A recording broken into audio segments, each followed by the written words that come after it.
এক, যারা দান করে সুখে দুঃখে সর্বাবস্থায়। নাম্বার 2, যারা নিজের রাগ গুসাকে নিয়ন্ত্রণ করে, কন্ট্রোল করে। নাম্বার 3, যারা মানুষকে ক্ষমা করে। নাম্বার 4, যারা মানুষের প্রতি ইহসান করে এবং যে কোনো ভালো কাজ সে করার চেষ্টা করে। নাম্বার 5, কোনো অশ্লীল কাজ করলে, কোনো গুনাহের কাজ করলে, নিজের প্রতি নিজে জুলুম অবিচার করে ফেললে সাথে সাথে আল্লাহর কথা স্মরণ হওয়ার সাথে সাথে সে ক্ষমা চায়, মাপ চায়, ফিরে আসে।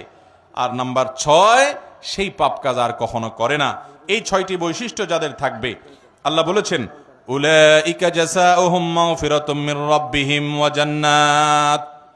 এই লোকগুলোর আল্লাহর পক্ষ থেকে কিয়ামতের ময়দানে এই 6টা বৈশিষ্ট্য নিয়ে যদি কেউ যেতে পারে, তো আল্লাহর পক্ষ থেকে সে ক্ষমা এবং মাগফিরাত এটা পুরস্কার হিসাবে গ্রহণ করবে এবং জান্নাত লাভ করবে। তাজরি মিন তাহতিহাল আনহার, যার তলদেশ দিয়ে নহর প্রবাহিত হবে, সেই চিরসুখের ঠিকানা জান্নাত পাবে। খালিদিনা ফিহা, সেখানে সে চিরকাল থাকবে।